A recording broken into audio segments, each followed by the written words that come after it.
All right, here's 5 things you can do to have a darker lawn. Number 1 is going to be just to keep it fed. That's also a good way to keep it healthy. So this is seen, my growing season's a little longer than most people, so I gave it 0.3 pounds of nitrogen early March and 0.35 pounds of nitrogen early April. And next month I'll be giving it 0.5 pounds of nitrogen. So I just take urea, dissolve it in water, and spray it. And I like to do that when it's, raining lightly. That way I don't have to worry about any salt left on the blades. I am doing a liquid application intentionally to the soil. So I dissolve it in water and spray it, and then I want the rain to just kind of rinse it off the leaves is all I really care about. I'm not really worried about the nitrogen getting away. But yeah, I just don't want it left on the leaves. So I'm using the biggest droplet size I can. So when I'm spraying nitrogen, dissolve urea in water, spray it, and I like a TTI 11004 spray tip and a Flowzone Cyclone backpack sprayer. It's a really good value and a really pretty nice sprayer. All right, so nitrogen, keep it fed. I like to do something that's loosely in line with Pace Turf's growth potential model. So Google your city name and the word climate. That will give you your average monthly highs and lows for each month.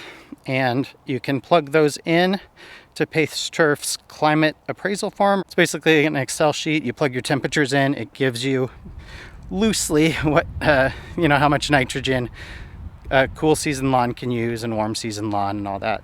So it's ballpark at 100% growth potential. It's about 0.7 or 0.75. I think it's 0.71, something like that. Per month, and that's maximum. So if you're at 100% growth potential, you can apply up to that amount, and that's basically what the grass can use. I certainly wouldn't recommend applying that amount to KBG, where it'll just turn into a thatch monster.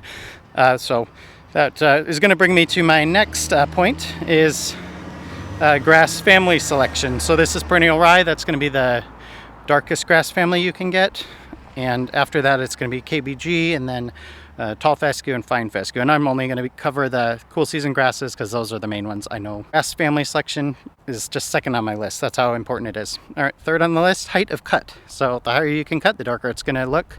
This is real mode, so I really can't cut this all that tall, but it's real mode as high as I can cut. I'm not real mowing at 3/8 of an inch or 1/2 inch or 5/8 of an inch or even 3/4 or 1 inch. I'm cutting as high as I can, which is about right around 1.25 inches. So height of cut, real important. If you see other YouTubers and they're cutting at 1/2 inch, there's a pretty big difference there for color. And also it's much less work, so I just don't see much, a good argument for cutting that low unless you just like that flat look. So it's so much less work to cut a little higher. All right, so after that, I would say avoid potassium. I know it sounds weird, but the studies on potassium, it's just, you're not going to see a potassium deficiency. It's just not realistic to see that in a cool season lawn. I mean, even in most warm season lawns, even on golf greens in warm season lawns, in depleted areas, you're still not likely to see any advantage to applying potassium, but you will see a decrease in quality and a decrease in color as part of quality, and more disease in general. There are some exceptions, like if I was in a cold area like Minnesota or Wisconsin, I would want my potassium above, say, 50 or 60 parts per million potassium. I don't think the extraction matters all that much. I could be wrong about this, but Morgan, modified Morgan, Malick 1, Malick 3, I think those 4 are all similar for potassium usually. There's probably some soils where there's some exceptions, but they seem to be within 20% of each other. So 60 ppm if you're in a cold area should be fine for potassium. After that, almost anywhere else, the less potassium, the better, in my opinion. Like, I would not be nervous if my potassium was at like 20 parts per million. That would not be a problem with me. And I also don't apply any micros. I don't apply any phosphorus. I want my salts as low as possible. All the grass seems to need is nitrogen. Looks happy, doesn't it? I mean, I know that this is just one lawn, one soil, but that's just what the research kind of bears out, is that you just don't need potassium. So yeah, or at least that's my opinion of it. All right, so after that, where do we want to go from there? You can apply foliar iron. That will give you color. I'm not going to say that doesn't work. I don't do it. You can apply foliar magnesium, I think, is the other one that has a response very similar to iron. It's just kind of staining the leaf with oxide, just like if you were to spray it on your concrete, it's going to stain your concrete. So yeah, that's something you can do for color. PGRs are something you can do for color. Again, nothing I do, but plant growth regulators do seem to, take things up a notch. Sometimes there are disadvantages to them as well, but that's something you can do for better color. After that, real mowing does make a difference when you have these stripes like this. The true color is probably in between these. So the eye, it sees the light, it sees the dark, but it really only pays attention to the dark. So I would say the color, see that where these, there's a light, there's a dark, and then there's kind of an in-between here. The actual color might be closer to the in-between. See, your eye's not looking at all the light stuff.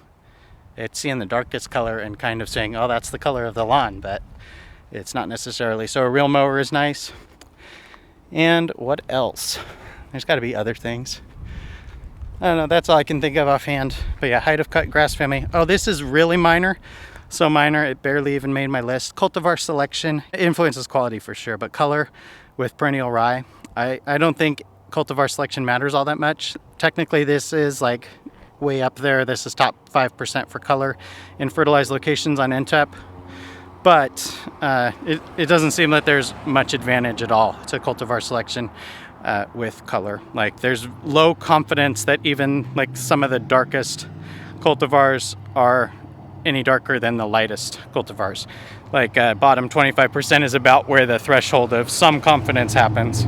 So there's really not much there for color as in terms of cultivar selection. But I will say I'm already appreciating the quality of this lawn. The quality of better stuff. My last lawn was Pangea and Hat Trick, and Pangea is an excellent cultivar. Hat Trick not so much, but my quality would not look like this so early. Basically, this lawn did not even, there was no like green up around the edges.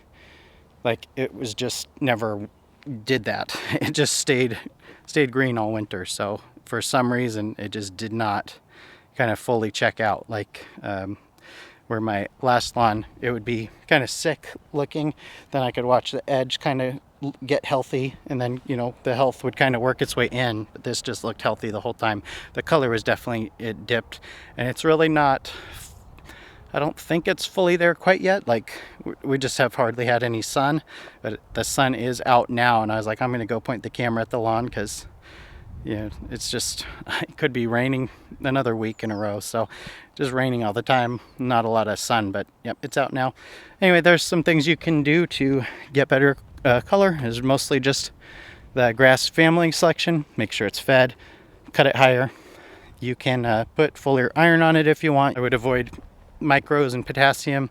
Just straight up urea is probably going to get you the healthiest, nicest looking lawn. And also bonus, it costs maybe 4 times less or whatever. It costs a lot less to do urea. It's a commodity. That's some things you could do.